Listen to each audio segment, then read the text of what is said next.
Bonjour à tous, je vous remercie de cette invitation et j'ai écouté avec énormément d'intérêt tout ce qui vient d'être dit dans ces échanges. Il y a des dimensions importantes qui ont été évoquées, sur lesquelles j'aurais eu envie aussi de réagir, parce que dans le cadre du COMEX, on a beaucoup travaillé sur ces sujets-là, par exemple sur les questions de communication scientifique. C'est une question importante. Et je crois qu'il faut bien sûr dissocier différents types de communication, les communications entre les scientifiques, qui sont développées de façon particulière au cours de la crise, les communications entre les scientifiques et la société, la communication inverse de la science et de la société vers les scientifiques, la communication avec le politique, et puis cette question qui a été évoquée par plusieurs d'entre vous, celle du débat public. Et je crois qu'il y a une distinction à faire importante entre ce qui relève du débat public lui-même et puis ce qui relève de la controverse scientifique et du débat entre scientifiques, qui était important au moment de la crise, parce que nous avons une crise qui est multidimensionnelle, donc qui demande des scientifiques d'horizons différents. Il n'y a pas un scientifique particulier, il y a différents scientifiques, à la fois dans les spécialités de biologie, de médecine, mais aussi avec le lien avec les sciences sociales. Alors, j'ai choisi d'intervenir sur un aspect particulier qui, moi, m'a marqué et qui me semble relever tout à fait de cette question de l'opposition entre l'expertise scientifique et la décision politique, que je vais exposer ici. Alors, vous avez vu qu'un certain nombre d'intellectuels ont été extrêmement virulents. Ils ont été très engagés et très critiques. Je pense, on va citer à quelques philosophes, ou même des hommes politiques. Par exemple, le maire du 6e arrondissement de Paris, M. Jean-Pierre Lecoq, a accusé le gouvernement, qui a pris des mesures de protection en fermant les bars et en imposant des restrictions à l'activité des restaurateurs. Donc il a accusé le gouvernement d'instaurer une dictature sanitaire.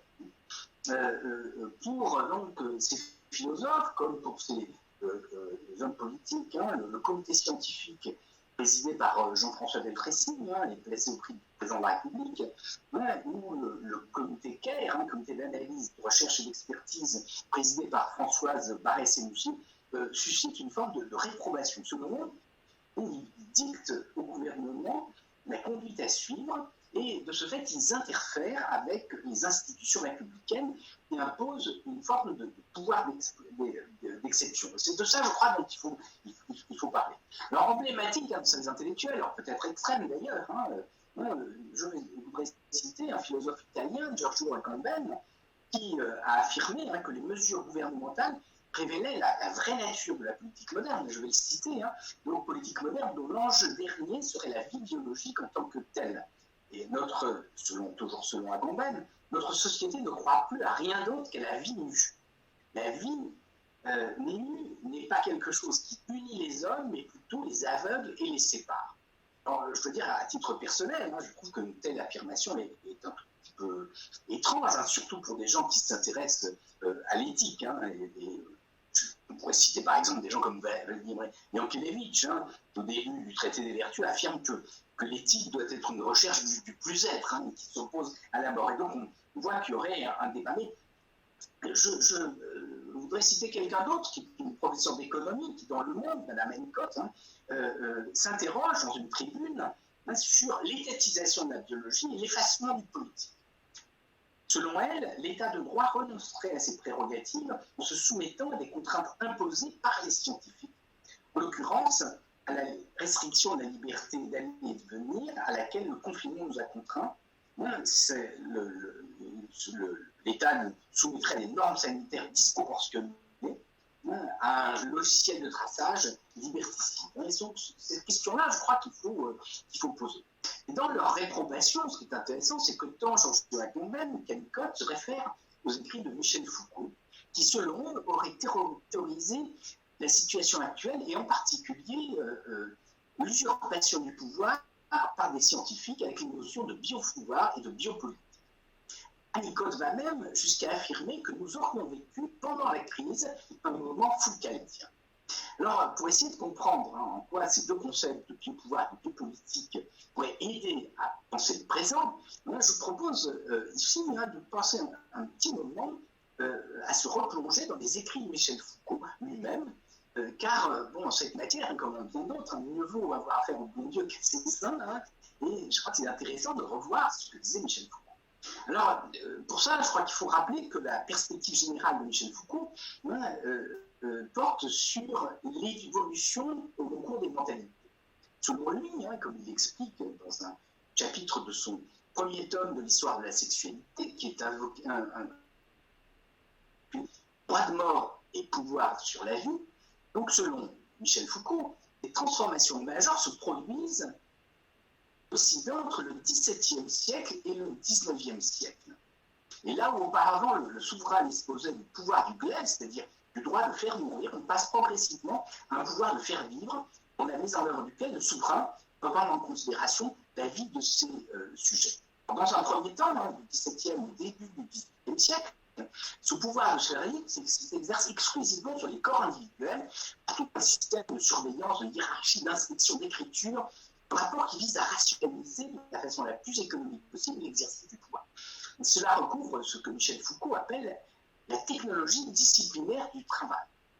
Or, toujours selon Michel Foucault, apparaît dans la deuxième moitié du XVIIIe siècle une nouvelle technologie de pouvoir non exclusive de la première, mais qui n'est plus disciplinaire. Cette technologie ne vise pas à dresser ou à punir les corps des individus comme la première, mais elle considère les populations globalement à l'œuvre d'observation. Par exemple, de relever des naissances et des morts, de relever des maladies endémiques, etc. Elle recourt alors à des outils statistiques pour repérer des phénomènes démographiques, prévoir des évolutions et, eu égard à ces anticipations, aider à prendre des décisions. C'est ce que Michel Foucault définit dans ses cours au Collège de France de l'année 1976 comme étant la biopolitique. Pour en avoir le cœur net, citons le dit, après l'anatomopolitique du corps humain, mise en place au cours du XVIIIe siècle, on voit apparaître à la fin de ce même siècle quelque chose qui n'est plus une anatomopolitique du corps humain, mais que j'appellerais une biopolitique de l'espèce humaine. Alors cette technologie de pouvoir, appelée biopouvoir, ne s'exerce donc pas sur les corps individuels comme la technologie disciplinaire, mais sur la multitude des corps, autrement dit sur les corps remplacés dans les processus biologiques d'ensemble. Cela explique qu'il va la caractériser comme étant une biopolitique et qu'elle donne naissance à des mécanismes régulateurs qui portent sur la population en tant que telle et qui permettent, qui induisent des conduites d'épargne, par exemple, dit-il, ou des systèmes d'assurance maladie, d'assurance vieillesse, des règles d'hygiène, de scolarité, etc. Alors, soulignons à ce propos, il ne saurait peut-être pas, il ne saurait s'agir d'un hasard, que l'un des assistants de Michel Foucault, qui a contribué extrêmement activement à l'édition de ses cours, François Evade, a poursuivi sa carrière dans les assurances. Alors, notons aussi hein, que cette notion de biopolitique paraît assez complexe et problématique pour qu'il l'annonce dans le cours de 76, ensuite il annonce dans le cours de l'année universitaire 78-79 qu'il va aborder la naissance du biopolitique. Et quand on lit ses cours, on se rend compte qu'il ne parle jamais de biopolitique. En fait, il en parle au début pour dire qu'il va en parler, et puis il en parle à la fin pour dire qu'il n'en a pas parlé, mais qu'il va en parler plus tard. Donc, vous voyez que ce sont des choses compliquées. Alors, il apparaît donc dans les quelques écrits de Michel Foucault évoque le biopouvoir et la biopolitique que, loin d'asservir les individus, ces notions seront à l'origine d'institutions de prévoyance, assurance, épargne, hygiène, école, au service de l'ensemble de la population. Biopouvoir et biopolitique ne sont donc pas responsables d'une forme d'asservissement. Bien au contraire, ces notions ont plutôt une fonction émancipatrice, même si ce n'est pas ce qui les a motivés. De plus, il n'est pas question, avec la biopolitique, contrairement à ce qui a été dit récemment, de donner le pouvoir aux scientifiques, en particulier aux médecins. Donc ça veut dire que le comité scientifique, par exemple, dirigé par ceci n'était pas du tout l'expression d'un biopouvoir. Le but, c'est d'utiliser les statistiques pour rationaliser les choix sociaux. Alors toujours d'après Michel Foucault, à l'origine, on trouve de ce biopouvoir, on trouve une école économique qui est l'école des physiocrates, qui affirme que la richesse d'un pays ne se fonde pas seulement sur la richesse de l'État lui-même, mais aussi sur la richesse des habitants. En particulier, parce que les physiocrates s'intéressaient à l'agriculture, des agriculteurs. Et si ceux-ci sont riches et importants, ils travailleront mieux la terre et donc ils enrichiront l'ensemble de l'État. Et à cette fin, donc, il faut faire, d'après lui, des statistiques, effectivement, sur les naissances, les morts, les maladies, etc., afin d'éviter les disettes et de s'assurer du bien-être de la population.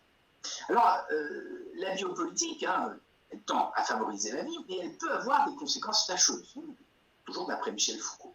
Celles-ci apparaissent lorsqu'on ne se contente pas d'aménager la vie humaine, mais de la faire proliférer de façon anarchique, par exemple de fabriquer le vivant de façon incontrôlable.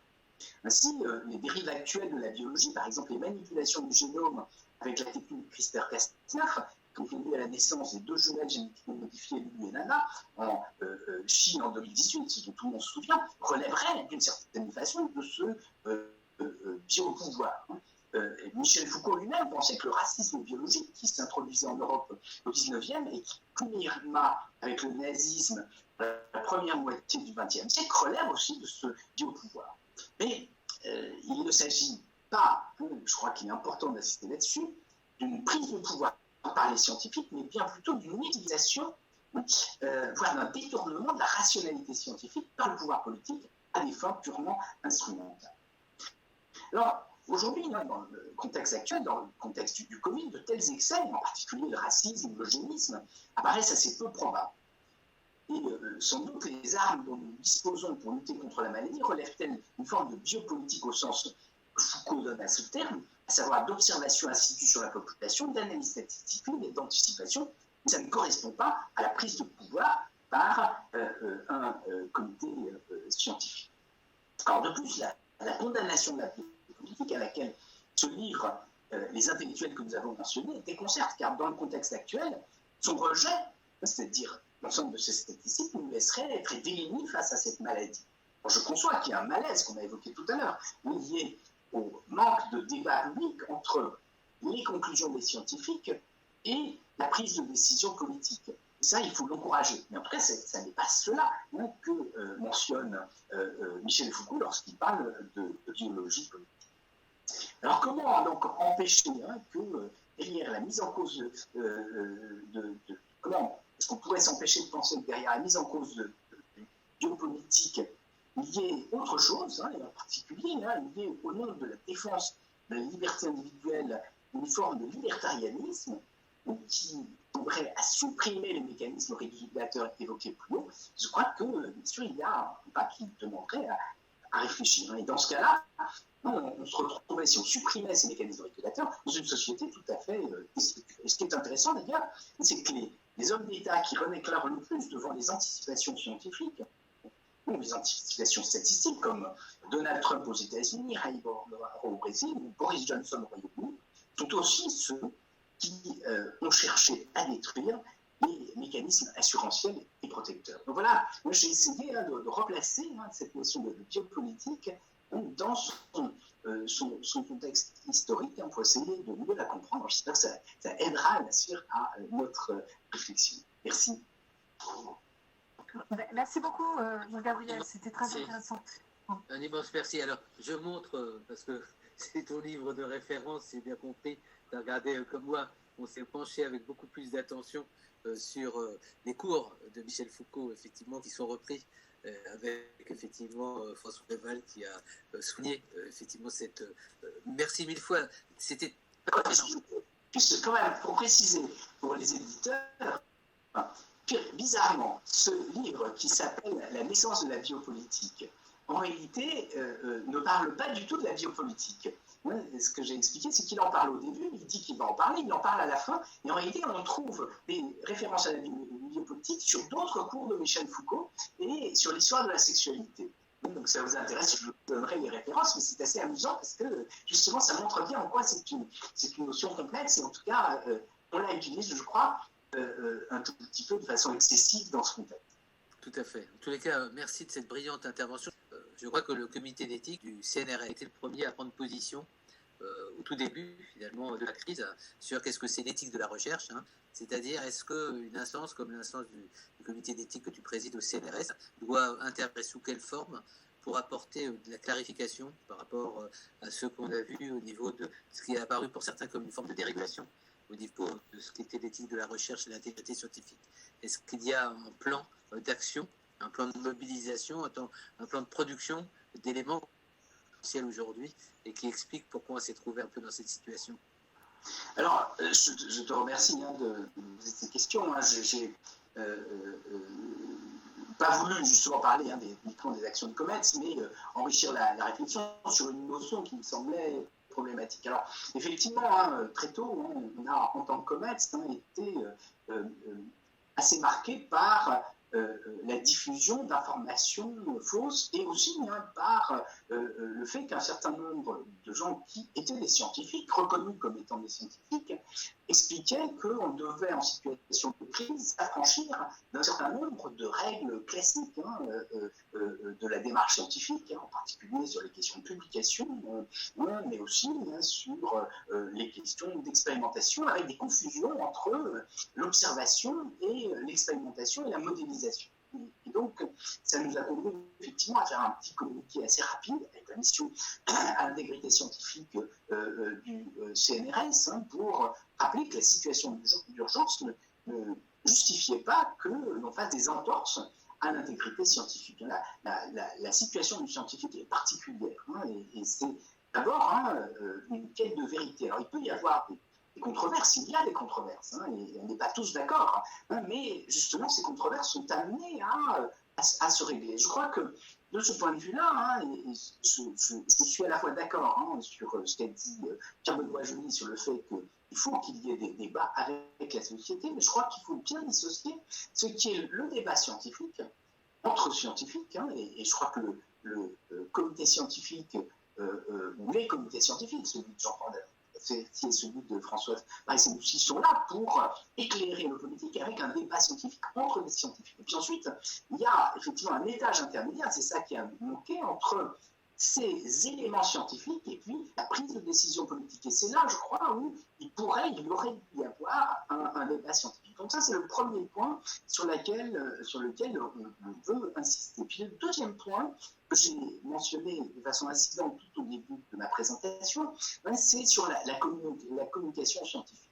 Effectivement, cette communication scientifique est toujours délicate, elle est délicate à la fois à l'intérieur de la communauté scientifique, avec de nouveaux modes de communication, avec les publications ouvertes. On a vu, je ne sais pas si vous vous souvenez de cet article sur les trottinettes,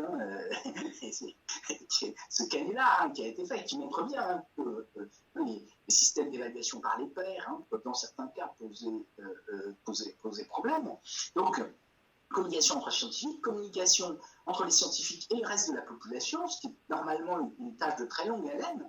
Aujourd'hui, ça a été un peu parasité parce que d'un côté, il y avait une soif d'information de la part du grand public, mais d'un autre côté, on se retrouvait parasité par des experts qui n'étaient pas des scientifiques, ou qui se proclamaient, comme l'a dit Hervé tout au début, scientifiques, mais qui soit étaient des scientifiques, mais qui introduisaient des éléments d'information qui n'avaient plus rien à voir avec la science, soit des gens qui n'étaient plus du tout des scientifiques. Et puis enfin, ce que j'ai dit tout à l'heure, c'est la communication entre les scientifiques et les politiques. Et une des questions ouvertes, c'est est-ce que cette communication scientifique est identique en période de crise, comme ce que nous avons vécu, ou en période normale. Et en particulier, ce qui est extrêmement difficile, c'est l'intervention. Alors, il y a eu des scientifiques qui ont fait des choses très bien, des articles, des vidéos qui je crois, sont extrêmement enrichissantes.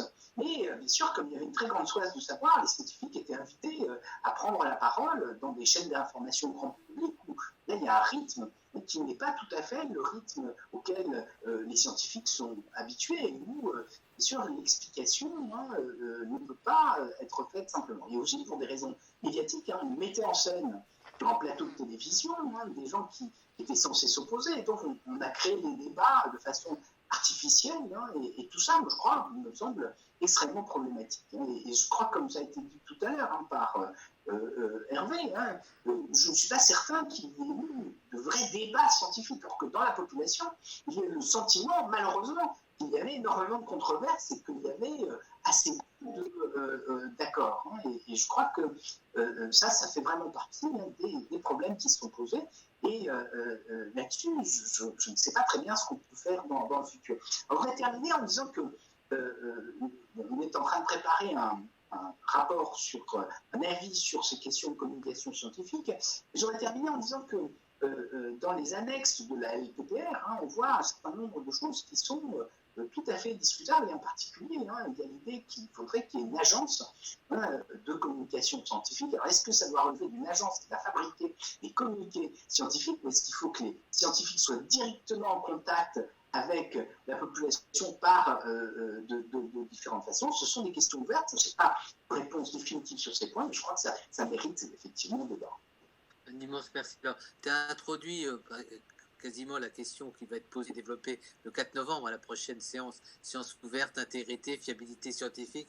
J'imagine que Léo Coutelec qui écoute est déjà prêt à vrombir par rapport à tous les sujets que tu as évoqués. Et j'aimerais, avant de donner à Frédéric la possibilité de conclure, donner la parole à Hervé qui demande la parole. Elle dit...